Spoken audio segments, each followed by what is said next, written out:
जी जनाब Ali, welcome back. आप देख रहे हैं आज पाकिस्तान और सबसे पहले शुरुआत करते हैं जी, दुनिया भर से बड़ी अफसोसनाक खबरें आ रही हैं। सबसे पहले आपको बताते चलें कि कल भारतीय रियासत गुजरात में एक बड़ा अफसोसनाक वाकया हुआ। 150 साल पुराना हैंगिंग ब्रिज अनफॉर्चुनेटली कोलैप्स कर गया और अभी तक की इतलात के मुताबिक तकरीबन 90 लोग इसमें जाँ बहक हुए हैं। और जब ये ब्रिज कोलैप्स किया, इसमें तकरीबन 400 से ज्यादा अफराद इसके ऊपर मौजूद थे और कहा जा रहा है कि लातादाद लोगों की जख्मी होने की इतलात भी हैं। इसमें ज्यादा हैरानगी की बात यह है कि ये कुछ ही अरसे पहले तकरीबन हफ्ता या कुछ दिन पहले अपनी जो इसकी रिकंस्ट्रक्शन थी, जो इसकी मेंटेनेंस वर्क के बाद दोबारा इस ब्रिज को खोला गया था। सो इस वक्त तहकीकात हो रही है कि ये क्यों हुआ। दूसरी तरफ हम देखते हैं कि जनूबी कोरिया में भी हैलोवीन का जो परेड थी उसमें भगदड़ मची और स्टैम्पीड में भी तकरीबन 150 लोग हलाक हो गए। इराक में फुटबॉल स्टेडियम के करीब धमाका हुआ और खिलाड़ियों समेत 10 अफराद हलाक हो गए। ऐसा लगता है इंसानी जान की कोई वक़्त इस वक्त नहीं है। लेकिन सबसे ज्यादा अगर मैं इन तमाम वाकयात को देखती हूं तो कराची में होने वाला मच्छर कॉलोनी का वाकया सबसे अनफॉर्चुनेट है, क्योंकि उसमें कोई हादसा नहीं था, कोई ऐसे मुहर्रिकात नहीं थे, बल्कि हमने देखा कि 2 लोग जो कि एक निजी टेलीकॉम कंपनी से उनका ताल्लुक था, वहां पे वो टावर की मेंटेनेंस के लिए उस कॉलोनी में पहुंचे। उनके बारे में अभी तक की इतलात के मुताबिक ये अफवाह उड़ाई गई कि वो बच्चों को अगवा करने की गर्ज से इस इलाके में आते हैं। और फिर देखने ही देखते पूरा का पूरा जो क्राउड था उसने एक मॉब की सिचुएशन, एक सूरत हाल इख्तियार कर ली और उनका भिपर जाना, उनका इस कदर गुस्से में आ जाना कि उन्होंने उसी वक्त लातों डंडों पत्थर मार के उन दोनों लोगों को जाँ बहक कर दिया। ये पहला वाकया नहीं है इस तरह के मॉब वायलेंस का पाकिस्तान में। हम पिछली दफा देखते हैं कि एक श्रीलंकन शहरी के साथ भी इसी तरह का वाकया हुआ। ये वाकयात क्यों हो रहे हैं, ये मॉब मेंटालिटी, ये वायलेंस कहां से आता है और किस तरह आगे बढ़ता है। यानी फिर एक सर्च और ऑपरेशन होता है, कुछ गिरफ्तारियां अमल में आती हैं, but what really happens, how can people get away with cold blooded murder in broad daylight. हमारे साथ इस वक्त फिरदौस शमीम नकवी साहब मौजूद हैं, पाकिस्तान तहरीक इंसाफ के। अस्सलाम वालेकुम फिरदौस साहब, कल आप वहां पे इस मोहल्ले में मौजूद भी थे। आपकी क्या अंडरस्टैंडिंग है कि ये वाकया क्यों हुआ, कैसे हुआ और ऐसे वाकयात को हम रोक कैसे सकते हैं? जी, ये मैं तो कल वहाँ लॉन्ग मार्च में मौजूद था। आप उस वाकये की तरफ रेफर करिए, मच्छर कॉलोनी की तरफ? सर, मच्छर कॉलोनी का जो अपडेट्स आ रही है हमारे पास। ओके, देखिए मैं वहाँ तो, लेकिन मैं सीधा, मेरा पॉइंट ऑफ व्यू इस पे बड़ा सिंपल है। आज पाकिस्तानियों को फुल फॉर्म इस बात पे एतबार नहीं रहा कि हमारा जुडिशल सिस्टम और हमारा पुलिस का सिस्टम जो है वो भरकटता है। यहाँ सबको यकीन हो गया कि ताकतवर जो है वो पैसे के बलबूते के ऊपर इंसाफ किया, उसके जो इंसाफ अवाम को मिलना चाहिए वो कभी नहीं मिलेगा।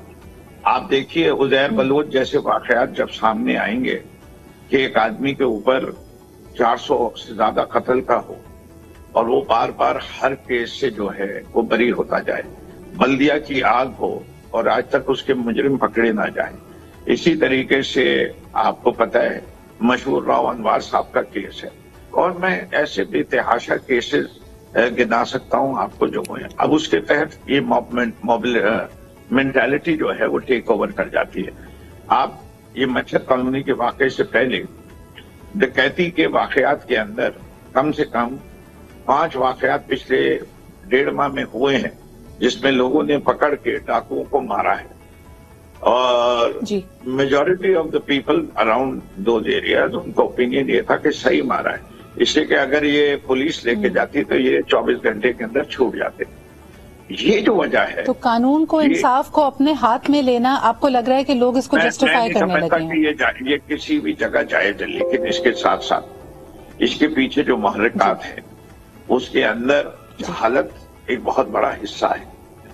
हम ये नहीं सिर्फ कि हमारे जितने बच्चे स्कूल से बाहर हैं, हमारे यहाँ जो पढ़े लिखे भी हैं उनमें भी जहालत जो है ज़हनी जहालत है।